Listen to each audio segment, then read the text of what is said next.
Did you know that over 90% of people unknowingly make at least one critical mistake in their daily meals?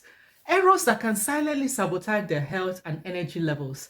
Hi, I'm Dr. Adeze. I'm a family physician, and you're welcome to the Mentally, Emotionally, and Physically Fit Person channel. So, every meal you eat plays a vital role in shaping your health, your energy, and your overall well being. We need to avoid these pitfalls. And it's not about strict dieting or calorie counting, it's about fueling your body with the right nutrients at the right time. Okay, so we want to optimize both our physical, our emotional, and mental performance. So let's dive into the most common meal errors and how to correct them for a healthier, more vibrant lifestyle. Number one, skipping breakfast. Breakfast is called the most important meal of the day, yet many people skip it, maybe due to their busy schedule or they're trying to lose weight. So missing breakfast might be useful to some people. Some people are used to it. You don't eat breakfast and you're fine. But for a lot of people, it can actually be a problem. You might find that when you skip your meals, your metabolism seems to be slower. So you're actually making burning calories less efficient. And therefore, you don't lose the weight you're trying to lose. Missing meals can also lead to energy crashes and reduce focus. You haven't eaten, you're at work, you might feel distracted just because you're really hungry and your tummy is rumbling away. Missing meals can also trigger overeating or unhealthy snacking later in the day. I find that sometimes if I haven't had breakfast and I go to the staff room where there might be biscuits and cakes and all sorts of things, I tend to snack on those simply because I'm hungry. So how do we fix this? My advice is to plan ahead, okay? Make sure you have nice options for breakfast if you're going to have breakfast. Things like oats are lovely, boiled egg. Make sure you have some proteins, eggs, really important, healthy fats like avocado, complex carbohydrates like whole grain toast or quinoa, sweet potatoes or whole grain pancakes. Start small with light option like a banana if you're not used to eating in the morning. So see what works for you, but make sure you have a healthy breakfast option if you do choose to have breakfast. There's been a lot of discouragement about eating breakfast because most people tend to have a breakfast cereal, and these are full of sugar. They're just no food at all. So there's been a lot of teaching around actually missing breakfast. But if you do want to have breakfast, make sure it's something healthy. The second error is relying on processed foods. Processed foods, they may be convenient, but they're often high in unhealthy fats, sugars, and salts. And then they're low in essential nutrients. There's just no point in eating them. Eating them regularly can lead to nutritional deficiencies, leaving your body undernourished. So you've actually eaten, but you're undernourished. No point. They can also lead to health risks such as obesity, diabetes, heart disease. It can also lead to energy fluctuations due to the high sugar content of some of these foods. So you have a sugar high and then the sugar levels drops and you feel lethargic. It's like you're hungry again. You just haven't eaten, but you've just had a big meal. It's just that it was processed and full of rubbish. So how do you fix this? My advice is to cook at home. If I had my way, everyone should learn how to cook at home. Cook at home with fresh whole ingredients. You might have to cook in batch so that you can save time. The other thing is to read food labels and choose foods that have been minimally processed, okay, with ingredients that you can actually recognize.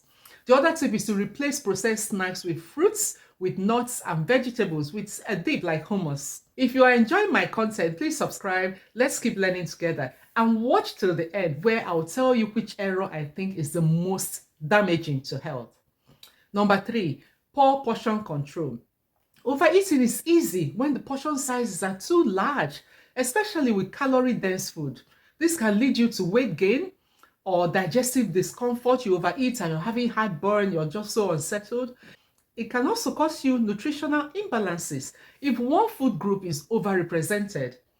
You might also feel sluggish after large meals. So how do we fix this?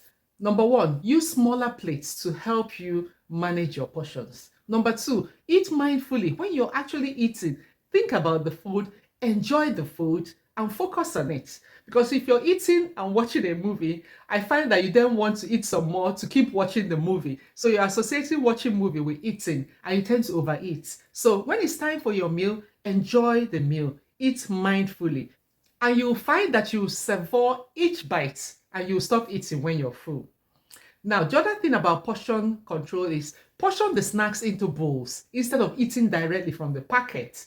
If you're eating from a packet of, nuts or chin chin or those sort of snacks, you tend to overeat because you're taking directly from the packet. Unlike if you brought out a portion on the plate and you can actually see with your eyes what amount you're eating. Another important thing is to understand serving sizes.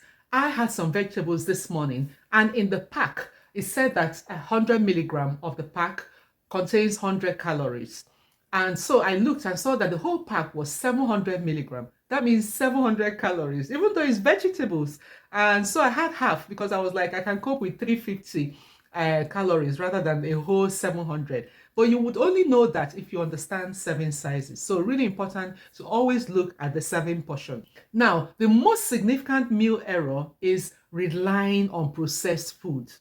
Processed foods are a staple for many people. That's their go-to meal. But this reliance is one of the most harmful habits for long-term health.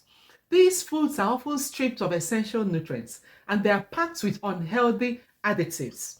So why are they so harmful? They're harmful because number one, they hardly have any nutrients in them. This lack of vitamins and minerals and fiber actually leaves your body undernourished. Number two, they have harmful additives. High levels of sugar, trans fat, salt, all of this contribute to health issues. Number three, they actually give you an energy crash. You've just had a large meal, it caused your sugar to spike up, then it's followed by a sugar crash and you're craving food again. Number four, they cause you chronic diseases. Diets that are high in processed foods are linked to diabetes, to heart disease, and certain cancers. They are not to be joked with. Number five, there are additives in them. Foods that are really sweet and highly palatable encourage you to eat more of them. You actually overeat them. While crowding out, you won't have space for healthier options.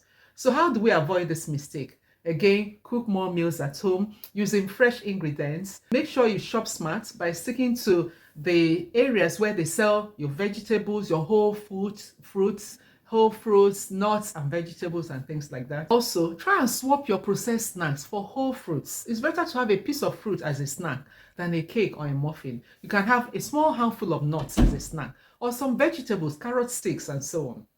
The other thing is to read labels so you can identify sugars and unhealthy fats.